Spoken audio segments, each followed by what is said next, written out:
I'm Claire Teachin. I was teased every day, but now I feel more confident. So whatever it is you'd like to do, people don't like it, make it cool. I would say, first of all, just get out, go do something, whether it's band camp or something. I'm not gonna stop. I'm gonna keep doing it because it's what I love and what I enjoy to do. Bullied, but not broken.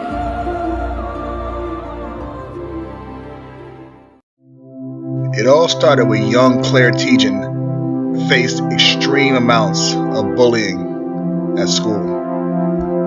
Why is it me? Why isn't it somebody else? I think it's sad if it's somebody else, but I don't want to go through this anymore. But with the discovery of a new passion for MMA, Claire found a new reason to live and to push forward.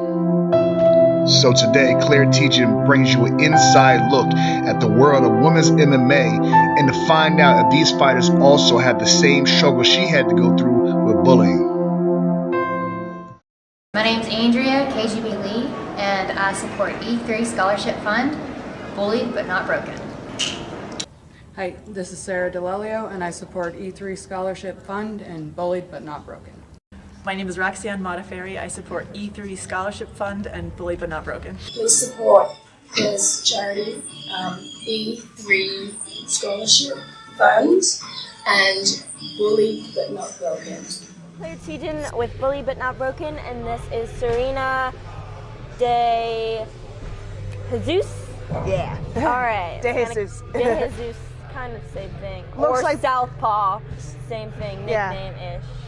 All right, and she is kind of like a fighter-ish. She isn't pro, but you have enough fights that you can go pro.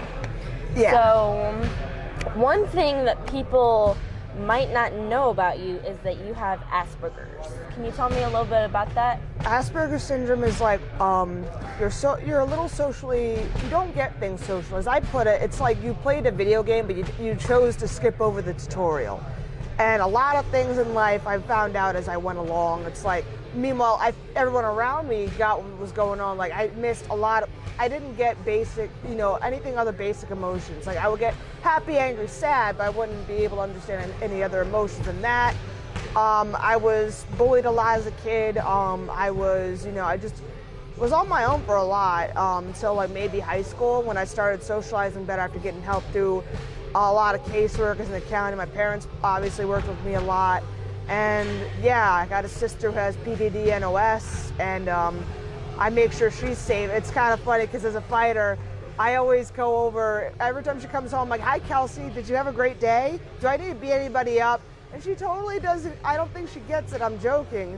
But she's like, no, not today. And I just chuckle because it's so funny, so. Yeah. Well, I'm going to ask you a couple questions. So, first off, why is it mixed martial arts? Why, of all the sports, how did you pick that one? Well, growing up, I watched a lot of anime, and I played a lot of video games, namely Tekken, Street Fighter, a little bit of Soul Calibur. I love fighting games, and my dad got me into UFC because he would get rent the tapes. And then he would play them. I'm like, whoa, these guys are my favorite, video game fighters. And I also watched Sailor Moon because, yes, Sailor Moon, Sailor Moon, the English version, her name is Serena. So and since that's my name, I'm like, and it shows mixed martial arts. It's been able to help me cope with anything else more than powerlifting ever used to. Because I used to powerlift when I was in high school. And it helps me cope. Mixed martial arts helps me cope with life. It helps me get out my frustrations I've had pent up over the day, and I enjoy it here. I come here a lot to Syndicate, for example, because it's my favorite place ever. To have all my fight camps here, so it's just in general, it helps me cope with life in general. I don't do it to hurt people. I do it to better myself and to kind of prove how much better I am as I go fighting. So what kind of how did the bully start? As a little kid or as elementary? Oh, it started as soon as I got into school. I mean, because I didn't get how to communicate with my peers. And it got even more confusing as I went into middle school, like, because I never fit in. I was always isolated. I was always the person, like, everybody would think I was an easy victim. It wasn't until in 4th grade, after a bunch of kids cornered me and trying to beat me up, I got a big stick, started beating the out of them. I mean, like, hey, it's the equalizer. You're gonna try and jack me up in a group. I'm gonna get something to equalize the score. So I'm like, what? Yeah. So.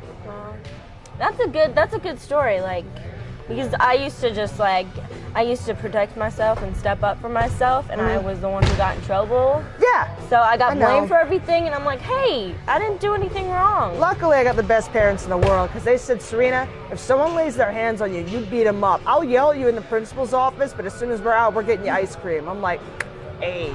Yeah. So. Yeah, my parents gave me, like, if they touch me first, I can do it first. Exactly. But I'm like, I'm clear away. If you touch me, all right, you're done. And you know what? I find that when you beat up a bully or you actually stand up to a bully like that, even if you don't win, even if you still get beat up, the bullying ceases because it shows that this is no longer harmless fun for the bully. It shows that, oh God, I could actually risk getting hurt in this. Let's not do that. So I actually do not like these zero tolerance laws in school that is like, oh, whoever starts the fight, even if you're defending yourself, you're in trouble. They are nonsensical laws that allow bullying to flourish. Yeah, if you have a problem with somebody, and someone's giving you help, you address the problem, and that's it. That's all that needs to be dealt with. So. Yeah, their rules are a little, even in my day, in my school, they're a little. Yeah, they're a little suck. stupid. They're not like.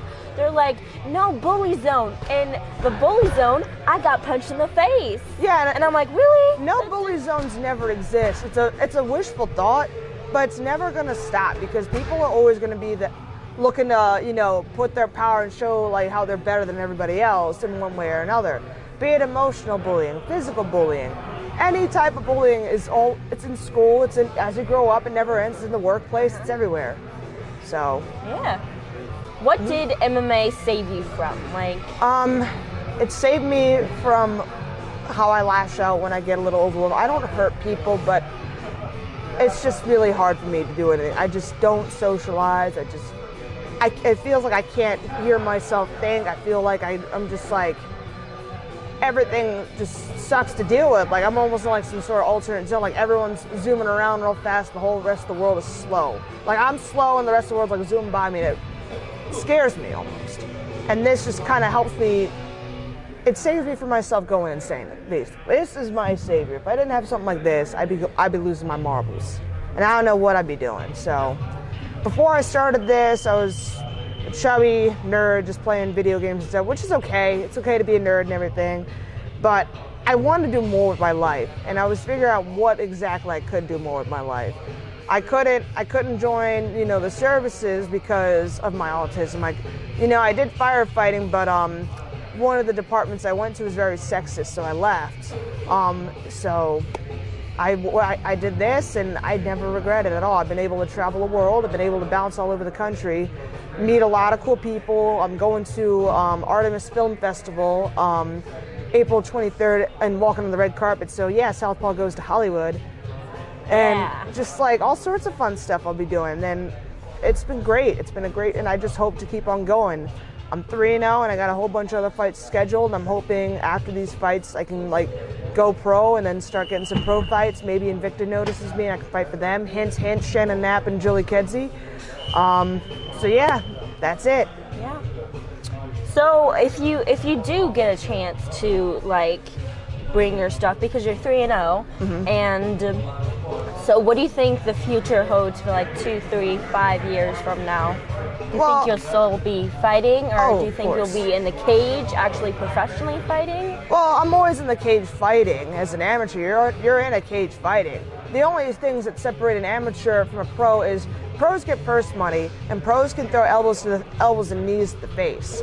As an amateur, in certain states that the rules change, but the default rule for a lot of states is no knees to the head and no elbows. You can knee the body, you can kick the head, you can punch and all that, ground and pound. So I am in the cage, just like I don't make a living off it quite yet. I got amazing sponsors who supported me through this because fight camps get expensive. Yeah. And I got a lot to list, and I can't remember because it's too early in the morning. I probably forgot what I ate for breakfast right now. But yeah, I think in like probably before this year's up, I might go pro, and in 5 more years down the road, I will be professional. I will be doing my thing. My goal is to push myself to be as far as I can go, be it the next Invicta 135 champ, be it the next UFC 135 champ. I'm going places. I'm going to do whatever I can to get there. So which one would you rather be in, Invicta or UFC? Or just slowly get to Invicta and then move up to UFC? I think I'll slowly get to Invicta, and then like, you know, as I fight, as I get noticed, I'll work my way to UFC or whoever wants me. I come to fight. People just run their mouths. I like fighting, so. Yeah, it's fun. It's fun. Yeah. My name's Serena, the Southpaw Outlaw de Jesus, and I support the E3 Scholarship Fund and Bullied but Not Broken.